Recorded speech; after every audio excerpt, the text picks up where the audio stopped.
special partnership with and brought to you by our friends at FLYN.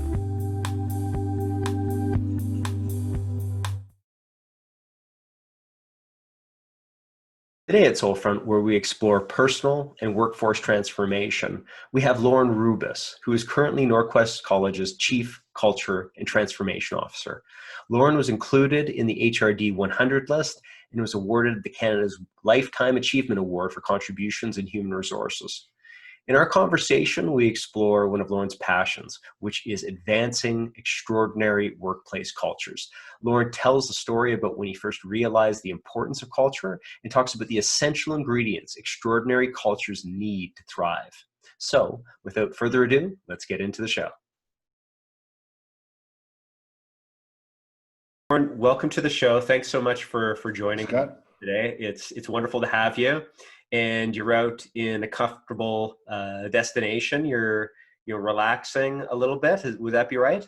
Yeah, you know, we're like everybody else. We were sheltered in, and finally, we were in our downtown condominium, and finally, I broke free and drove to our place on the Naramata Bench here in British Columbia in the Okanagan area, and yeah, I'm just got a big grin on my face. Feels great. So today, what we wanted to dive into a little bit, it's not the Cardinals, it's not the baseball team, it's not what you're wearing. It's we want to get into extraordinary cultures, and it's a topic that you're passionate about, that's near and dear to my heart too. And what I wanted to do is explore kind of a little bit about your experience in that space, but also how people can think about extraordinary cultures in a way that they can apply it in their own life. Yeah. So, the one thing before we get into it, I wouldn't mind kind of talking about a little bit of where you have experienced that feeling of an extraordinary culture. Now, you've worked for the LA Kings, you were CEO of a company and writing a book about culture, and worked for ATB Financial as the head of the people and culture department, and then the chief evangelist. Now you're over at Norquest College, working in that space.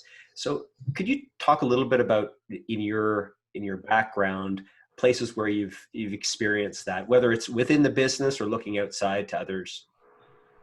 You know, Scott, I had when I left the University of Alberta, I was just going to be a jock. That's all I wanted to be. I played football for the U of A football team. This is decades ago, well before many of your listeners were even thought about being born. But I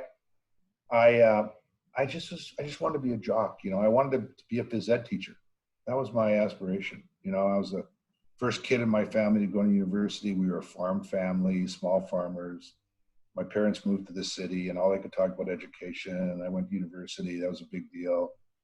And I got assigned when I left university to teach phys ed at St. Nicholas Junior High in Northeast Edmonton. And I think it'd be fair to say, and most people would say when I got there, the school was struggling. Academically, it was struggling. It was certainly athletically. They hadn't won anything. Gosh, they couldn't even, they weren't even, the uniforms were in tatters. It was just not in a great spot. 4 years later, when I left St. Nicholas to go to graduate school, as I was leaving, we had our last day of school like you often do. And it was celebration time, and Henry Slonka was the principal. I was on the stage, and by that time, 4 years later, academically we had improved. We had this massive high morale in the school. We had won a city championship. Our sport teams were winning all over the place. And the school was transformed because of this relationship between students and the faculty and parents. And I was part of it, and I had an instrumental role to play with it. It certainly wasn't, it was all of us. But as I was leaving, these kids, there were about, I don't know, it might have been 300 in the gym, got up on their chairs and stood and gave, as Henry said goodbye to me and thanked me, this standing ovation on their chairs, to the point where I sat on a stage and cried like a baby. I'm now 25 years old, crying like a baby. And I realized it wasn't me they were applauding. It was what we did together. Like, I happened to be that moment, but it wasn't about me. It was about us. And I've stayed in touch with those kids from St. Nicholas, and it's been 40 some years. And Mark Messier, I taught Mark Messier when he was a kid, and he was in grade 6.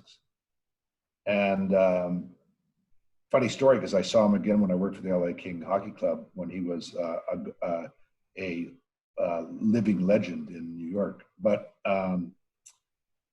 I just got so interested, Scott, around what happened there. Mm-hmm. How did that culture go from, what happened to that culture? How did we do it? And I had no template for it. I did a bunch of things that were more experimental, more luck than brains. And there was a remarkable faculty that ended up being there, and a whole bunch of things that just, a confluence of things that just made it happen. But it happened with intentionality. We didn't know exactly what we were doing, but we had the same view around wanting to make it extraordinary and great. Yeah. And we had these values that emerged there that were just remarkable about what we stood for, about excellence and how we played and how we worked. And it was a tough school. It wasn't like an easy environment. I mean, it's Beverly. Mm-hmm.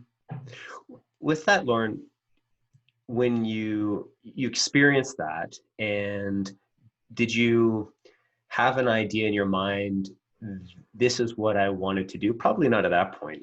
I didn't. No, you know what? Honestly, in fairness, I just wanted to go to graduate school because I realized how damn hard I was working as a teacher, because I'd get there at 7 a.m, come home at 7 at night, and I'm going, shit, I can't make any money.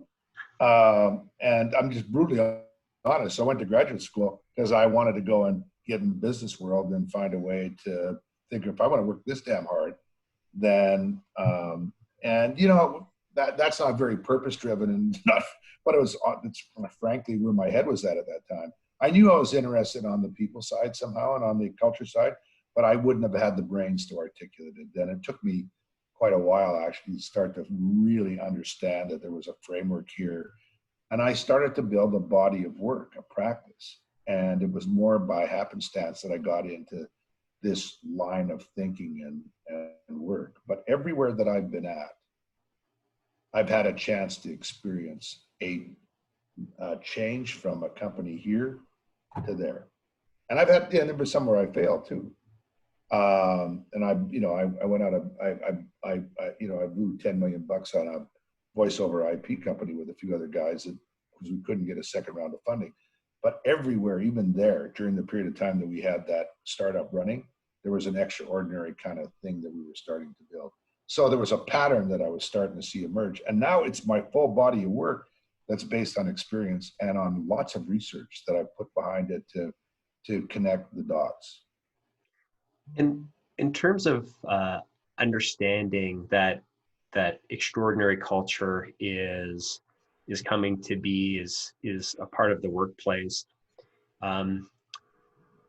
what is the pattern that you started to see? Because you wrote a book a number of years ago, and I think that book was probably influenced the way you do things, and also kind of telling of what you believe in terms of putting together an extraordinary culture. When did you start forming those ideas and saying to yourself, I need to put this down, I need to make it so I can share this with other people? There are a couple of milestones along the way. When I was the CEO of a mobile technology company in Seattle that had offices in Europe, and it was a privately held company, I began to ask myself the questions around what people in my organization and people I knew had an impact, and what kind of patterns of behavior did I see? What really, and regardless of what level, what attributes did they seem to, and so I did sort of my own qualitative research on it, and for me, the three buckets that I ended up that the research pointed to was that people had this self-accountable perspective. They never blamed the they. it was always they seemed to ask this question, what can I do about this? And then they acted on it. So that was sort of self-accountability. And then the people that I think did extraordinary things or had an impact or built tremendous connections were just deeply respectful. They just had, these are the kind of people that they were the same whether they were, picking up garbage off the floor or they were, and kind to someone at a restaurant as they were with dealing with, a CEO. They were kind, they were compassionate, and they always attacked process and never people, right? And hard on the process, but never the people. And so they were just highly respectful people, and they were just kind of, you wanted to be with them. Mm-hmm. And then the third thing was that they were generous. And this is before the research on abundance. So I called it abundance, but it was quite early. And it was the hardest part, what I called the character triangle: self-accountability, respect, abundance. And people had a hard time with the abundance issue. What the hell I was talking about. Mm-hmm. And then, of course, Adam Grant wrote the great book Giving and a bunch of other validation around generosity, the spirit. Now, of course, it's been around a long time with the Stoics and others, but generally, that people were never perfect, but when they lived mostly directionally in what I call the character triangle: self-accountable, respect, abundance, they had an impact. They made things better. And that kind of rooted me into using that as a framework. But I never really completed the culture framework until I completed my role as chief evangelist at ATB. And after 7 years there, I asked myself, what the hell happened there? How did we go from a 69-point engagement score to a 91, ultimate 92? How did we get a Glassdoor score of 4.4? How did our productivity increase? How did our customer service stuff go up? And what made us the #2 place to work in Canada, now #1, right? What happened there, really? And then combining it with my other 40 years of experience, I've done everything from, I worked directly for the chairman of a Fortune 50 company. So I was one of 7 direct reports. I watched what happened there. I've had, got into the LA Kings facility, and I was the first hire, Tim Leiweke, who built Anschutz Entertainment, who now is the co-founder and owner of the Grand U Hockey Club in Seattle. Tim was a genius at creating a great sports franchise. But we went from, Scott, you would have not believed that a professional sports franchise was near bankruptcy could look like what I got in there. And I didn't spend a lot of time there, but the 18 months were there, that place, not just because of me, because of the kind of, bigger than life character Tim is and everything else, that place fundamentally, started to become a winning organization. So I've seen all these things, and that formed the body of my work. And now I'm very active in talking about the 10 ingredients of what I think are necessary and essential to building an extraordinary culture. And now, of course, boards of directors everywhere are asking CEOs, hey, what's our culture? Tell us about the intentionality of our culture. And it's scaring the pants off a lot of CEOs because it's a mushy, squishy thing, and a lot of guys don't know how to, a lot of men and women don't know how to answer. Yeah, I'd say that when you look at companies that have extraordinary cultures, like if you look at the Great Places to Work, one of the results that comes out is, they're 3 times more profitable than exactly organizations that are don't adopt these strong cultural norms. But the majority of companies are as is cultures, and yep, they are as is cultures within these companies too are default to as is. And when you look at these types of organizations, like, why do people naturally default to it's good enough? Well, I've been around so many boards and CEOs and been them myself, and I've been asking myself that question. And generally, it's partly related to the MBA mentality that's happened, I think, over the, just kind of came out of business school. It's like shareholder value, baby. That's all that counts. And, if you're firing EBITDA and it's going up or whatever your thing. And there's a lot of this kind of narrow-minded machismo around, being a CEO that brings the numbers. And of course you got to bring the numbers. I'm not, who would I, I'd be foolish not to think that of course you've got to bring numbers. That demonstrates the value of your institution in the marketplace to some extent. However, being purpose-driven and being just straight numbers-driven are very different. So if it's just the numbers, and then frankly, why would you put intentionality behind the culture, right? It's your business model, your cash flow, your balance sheet, and all that's important, obviously. You've got to have tremendous, you want to make progress that way. But you can get narrowly caught into that. And then if you're a publicly traded company, and I've been there on those analyst calls, I've been chief operating officer of a publicly traded company, you get driven by those quarterly results. And therefore, everything that oftentimes it's like, oh, that mushy stuff, that soft stuff is not important. Then, so you get locked into, everything from inventory, all these important kind of things, but you don't realize that you're being driven by more narrowly. You're not really being intentional about bringing the entire organization along to make a purpose or the why more true in your organizations. And I think that's what's happened. And it's been okay up till now. Yeah, I do want to say there's three things happening at the boardroom because I'm on a couple of boards. And here's what's happening.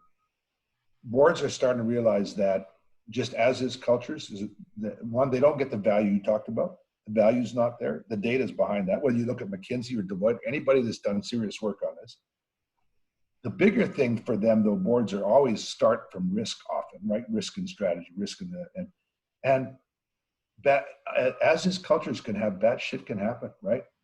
When Boeing had the problem with the 737 MAX, a quality issue, was that a culture issue or quality issue? It was a culture issue. Wells Fargo, all that disaster. Volkswagen, you name them. Enron, all the stories are there. Bad things happen when the culture is as is, and it just is willy-nilly, and it starts to fall apart in bad things, and it gets to be a silent organization. Look out. And then the third thing is that people like Singularity and advanced thinking institutions now that are being more future-oriented, COVID's a perfect example, an intentional culture has a much higher degree of being adaptive. It's able to, people are able to adapt because they're so much more aligned and you can put your arms around the framework. But as is cultures are like, there's a lot of pivoting going on, but a lot of wasted it. When you're more fully connected, aligned, when you pivot, you tend to move much quicker, frankly. You're more adaptive. It's funny because when you look at, well, say if you look at a large organization like ATB Financial, they are a financial institution, and you'd probably have a good chunk of people that would sit on the board or sit in the executive suite and say to themselves, we need to optimize, we need to focus on results, and they can probably bring it up in a chart for you and walk you through that story of how there's going to be disaster if we don't make decisions that are opposed to our culture. Or maybe even before you started down the road of trying to move the culture of ATB, you would have had resistance to bringing on these new ideas of change. How were you able to make those types of people understand that, there is value? Like, how do you bring a person who is so numbers driven to a place where they can recognize the value in doing some of the softer skill things that are necessary to make a difference? Yeah, well, one thing is that, data alone is not going to get them there, right? I wish it would, right? It's, it's like the joke where the guy's watching all the data about obesity on the internet, watching while he's eating a donut. It's like, you can't do it with the data, just the data. Even the data might point to it. people have got to have a personal emotional connection to experience, and they have got to become the change that they want to see themselves. So somewhere there's this ability to create conditions for people to experience that and to see it. The four areas of leverage that when you go into an institution, if you're mindful about, can accelerate a movement towards this more desired future state. One is the reward and recognition program. And so I'll give you an example, like at ATB, when we put in the Everyday Heroes platform, a social platform, we tied it to our defined ATBs, our values. That starts to create story and creates momentum. And then even our compensation program, when everybody was tied to net income, customer satisfaction, and engagement, just having everybody connected to that starts to bring everybody a little bit more aligned, right? Just a little, everybody, I'm talking about everybody got paid out on that, right? And so the reward and recognition system that you can connect to somehow to the behaviors of this more intentional desired future state. The other part is that you need to create a picture of it that comes off the walls into the hearts, hands, and minds of people. So you have to write this aspirational picture that people can see, and it has to have texture to it. It's like learning from the best, what they're doing with like on the podium athletes that win gold medals. You just can't go out there and just, you know, go through the kind of motions anymore. It's a full 360 multi-sensual feeling, right? What does the wind feel like? You can feel the cold of when you're downhill racing on your face, and the sound of the skis as you make those right turns. And when you give a picture of that and people can see it, and they have the desirable go, I want to be part of that. And they can then make a personal emotional connection. So that is part of it. And so you have to almost like control, like the horrible example of this is like if you were going to take over a country, you take over the radio station and the internet, and you kind of do that in a company too. You want to have the right stories go out and people start to see that, and the information's there. And then where do you invest your learning? Now you want to invest your learning. Your learning system is another leverage. So people get knowledge in the areas that you invest in. Like, for example, we took 900 people through crucial conversations. So we could have crunchy conversations because we need to talk to each other more. Now, you know, if you're in a position to have influence over that, or you control it like I did as the chief people officer, then you can influence. And then the last thing is where you get people involved and how you open that up and how you get people involved in participating on that. So your involvement system.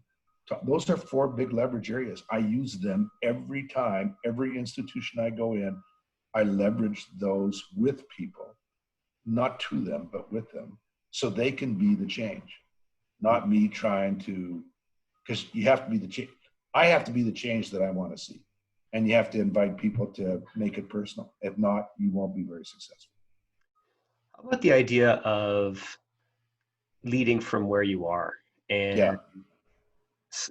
You know, sometimes the culture is not going to be a perfect fit with who you are or where you want to be. It might be not progressive enough, or maybe you just you feel like you can't do things because you need to do ABC in your job, and that's the most important thing.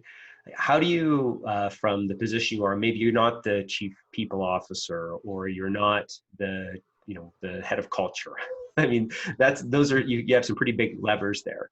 But if you're on the front lines, or if you're a director, or if you're managing a unit, do you decide, hey, I'm going to pick up and leave and work for a different organization that aligns better with your values? Like, what type of thought process do you think that you? Yeah. Well, first of all, I'm not going to be naive enough to think that, I've been fortunate to mostly be in positions where I can exercise, frankly, considerable amount of resource allocation and attention, right? My thought, though, is that when leading from where you are, is that in the sphere of influence that you have, where you have control, you can really, you know, unless you're living under such an oppressive environment where you have no room and someone's literally got you almost in a cage, then I think you should get the hell out of there. But if you've got any kind of discretion around how you choose to act and then how you choose to engage with others, it's amazing how much influence you can have. And what happens when that's the case is that people get attracted to hanging out with you. They want to work with you or around you. And you start to have an influence that way. And, you know, you can only, if you're dealing in a high command and control thing and you're fighting uphill all the time and it's a battle, man, that can wear you down.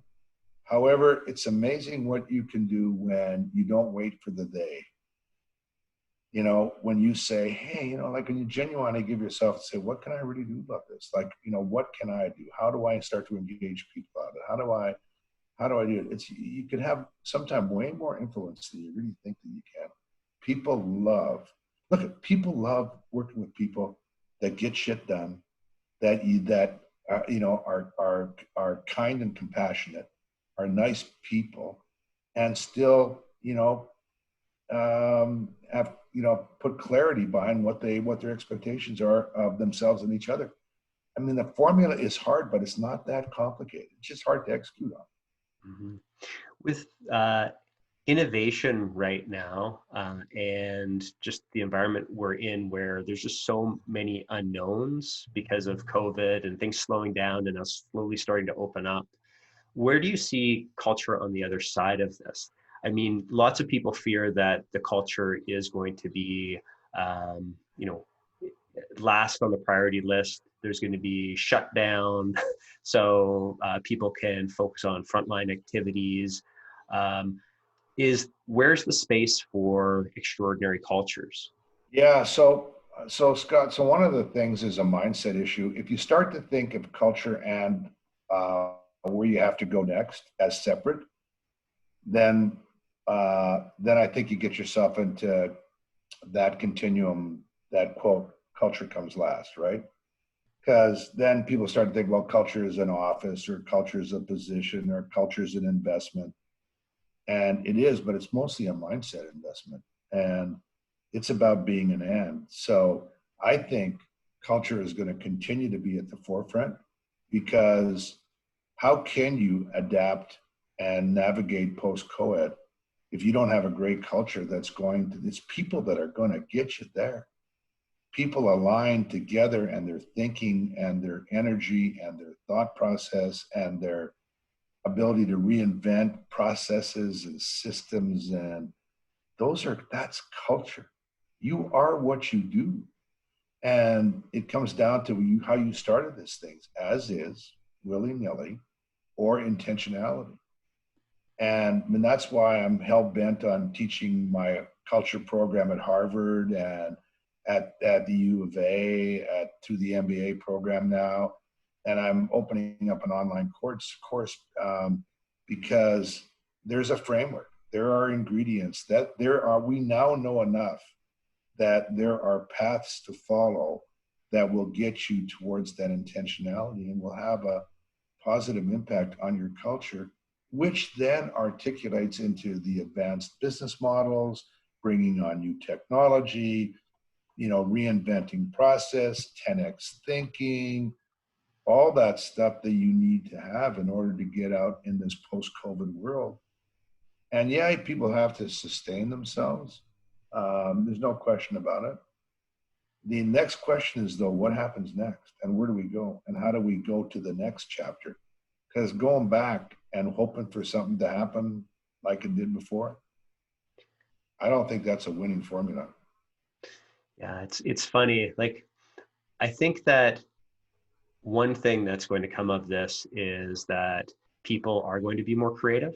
They're going to be able to come out and realize that just interacting the way we are right now is a part of the toolbox.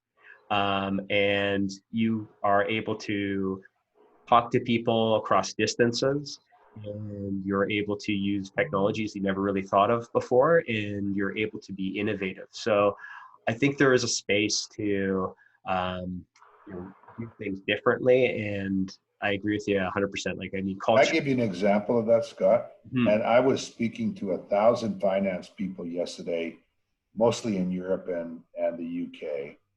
And one of the guys wrote me a note. One of the CFOs wrote me a note back, and he burst out laughing. He said, "When I said this, and when you think about it, I've been a big proponent of work from anywhere, as you know, right? We did that at ATB, and I thought it was an important component of who we were culturally. And I've had big debates with people about we can't do it, we won't do it, we will not do it, we cannot do it. Holy shit, we almost had two continents in 2 weeks, 3 weeks go from can't do it to we all working from everywhere if we're a knowledge worker. And I said on this streaming speech I was given, I said, tell me where the Office of Change Management was on this one. There wasn't one. No. We had urgency, all of us. We had to figure out, and tell me where all the privacy considerations were and all the reasons why IT said we couldn't do it. And we just did it. Yeah. The whole friggin' world almost. And look at you and I, like, I mean, we're doing all these, you know, and all of a sudden, and people like instructors, I'll never teach on Zoom. I'll never teach on a platform. I won't teach online. My students will only learn face-to-face. And if you're post-secondary, you're going to go right out of business if you're just going to say that you're going to do that. Yeah. U of A announced yesterday that they're going to do their entire fall online. Like, I mean, you have to adapt.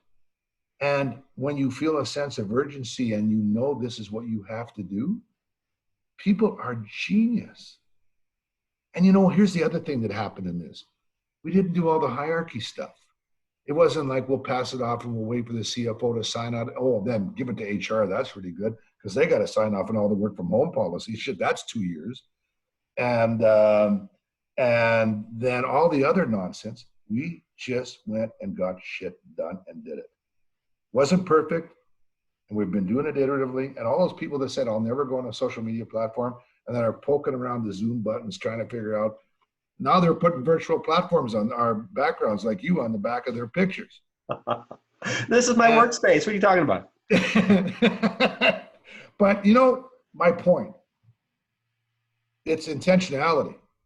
It's urgency. It's bringing everybody did it. Everybody. We didn't have the cascade. There was nobody showing up for, at least not to my knowledge. You have the next month to sign up from the Work From Anywhere training program. Yeah. We just did it. Yeah. It's just such a weird thing where constraints breed creativity. They do. And people, you know, you almost need to be forced right into it. But that's the wonderful thing about kind of, you know, with a lot of tough parts of what we're going through right now with COVID and the pandemic, there are some wonderful new ways of doing things. So yeah, you know, I completely agree, and I hate to honor the pandemic in any kind of way because it deserves no credit. However, the unintended good consequences that is we are learning about this. And, you know, like Scott, one of the things I've been trying to, as part of this cultural thing, to encourage the value of connection, right? People staying connected. Well, it made kind of intuitive sense when you were working from anywhere to stay connected. So we've had more connections between teams and people in the last 2 months than we had when they were in the friggin' campuses and the offices. Like, you know, it's because like, well, I see them all the time, or you know, or we're there, so we're connected. Well, just because you're in a campus doesn't mean you're connected. So these virtual happy hours and these virtual connection times and this check-ins, that has been, people are finding out things about each other they never even knew, and we're apart. yeah, it's that silver lining, right? Yeah. And I think it is tightly connected to culture and definitely connected to extraordinary cultures. One thing that I want to just kind of leave us on is I'm going to ask you a final question, but I know you have a few things going on right now. Yeah. Could you maybe tell us a little bit about it? Yeah, thank you. So I have over this practice and every one of these things I have learned, done the research on. It's what I teach at Harvard in the MBA program I talked about. And it's backed by, I think, really pretty good research. And I put it into something I call the integrated cultural elements, 10 of them. And I say these 10 elements are necessary. They may not be sufficient, but they're necessary ingredients to put together to build an extraordinary and adaptive culture. And so now I'm putting that onto an online course. And so if you can't, I'd love you to come to Harvard. The September class is full, but there's another one, I think in the fall. But if you can't, I'm just, this is a straight advertisement. Please come to lornerubis.com after June 1 and sign up for the online class. And hopefully you'll find it helpful. It's my passion. And then I'm very committed to advancing culture in a work from anywhere environment. And because I think that's more resonant, or it's going to be more of a resonant part of how we do business. We won't go 100% there, but I think you need to put intentionality beyond just learning the technology behind it. So I've got a you're never too early to go and start another company. And so I'm starting up something called Belongify, which is aimed at advancing high-performing teams in a work-from-anywhere environment. So I'm excited about that. And I'm doing a minimal viable product with a couple of companies right now on that. And then doing all the rest of the stuff that I'm doing. So I got my best work in front of me, Scotty. Hey, Lorne, like you are boundless energy. And like one thing I'd say, in the character triangle, respect, accountability, I always find there's just a ton of abundance with you. So thanks so much for taking time. Thank you. One last thing I'm just going to leave us with is just, if you can finish this thought, and it is, there's something about extraordinary cultures and the way they make you feel. Belonging. You belong in ways you couldn't imagine, almost to the point where it has almost that Camelot kind of feel. You really feel like you belong. Yeah. That's awesome. Hey, Lorne, thanks so much for your time and being a part of the show. Really appreciate it. Thanks, Scotty. Thanks for, driving down these conversations. I love the conversation. It was great. Too bad we didn't have a beer to go along with it, but it was just great.